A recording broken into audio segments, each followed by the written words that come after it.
Peter Ustinov, in his own words. Frost over America. BBC Television, 1st of July, 1970. You've played a lot of generals in your time, one way and another. Are you fascinated? I've never stopped having my revenge for the war, really.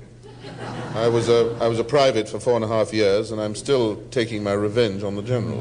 What attributed to your incredible record of consistency in remaining a private for 4.5 years? I think the conviction that if they'd listened to me, the whole thing would have been over some years before. By what means? By means of strategy, you know, and tactics of a higher order than the one was actually used. You said it was rather like being in a prison, being in the Royal Sussex Regiment. Well, it wasn't really like being in a prison. It was like going back to school again after the school-leaving age. And performing, of course, those days were very, very different to what it's become now. You said you were once tempted by politics, were you? Well, I think anybody that likes to talk on occasion is. I'm sure you were too. I have that feeling. But then I think that it would be a wrong thing to do, because I think people like you and I have very, very important duties, simply because we have perhaps more freedom than most people. We have more freedom than politicians. We don't have to convince anybody. We don't have to kiss anybody's babies that we don't want to kiss.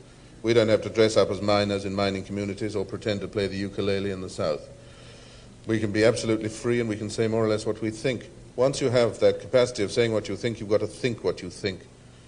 And that's an enormous responsibility, because you can quite easily go haywire with that. But I think that liberty has to... I wouldn't like to forego it. You spoke earlier on just now about doubt being important. Another phrase that's very important to a lot of people that they would think conflicted with doubt is the phrase peace of mind. Do you have peace of mind? Would you want peace of mind? Yeah, but I think doubt is an enormously important ingredient even in peace of mind. You've got to learn to live with it. It's when people talk about insecurity all the time.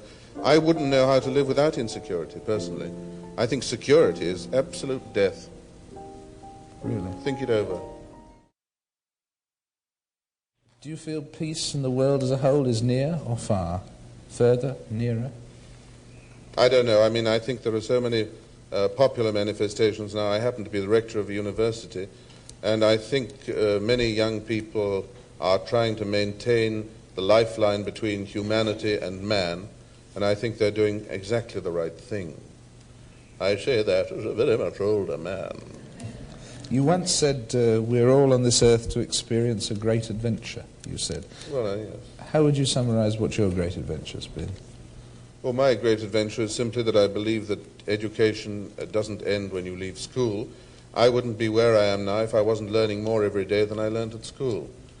And I believe that we are, if you want me to be serious for the final moment, I think that we are united by our doubts and divided by our convictions. I think doubts are the most important thing in the world. I never like shutting a window onto any possibility, and therefore I mistrust people who have. You once said, beware the middle-aged, beware experts, and beware politicians. Oh, well, that I'm absolutely sure of, yes. Beware the middle-aged. Because they're further from the mysteries of birth and death than children or old people. Beware the experts. Oh, because they know the subject so well, they don't know it at all. They no longer see it in its context. And beware politicians. Oh, that's because people who reach the top of the tree are only those that haven't got the qualifications to attain them at the bottom. Parkinson. BBC Television, 16th of December, 1972.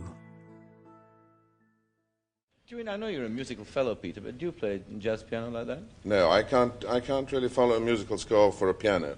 There are too many notes. But I used to play the flute once. Really? But once I mastered the instrument, it began to get on my nerves.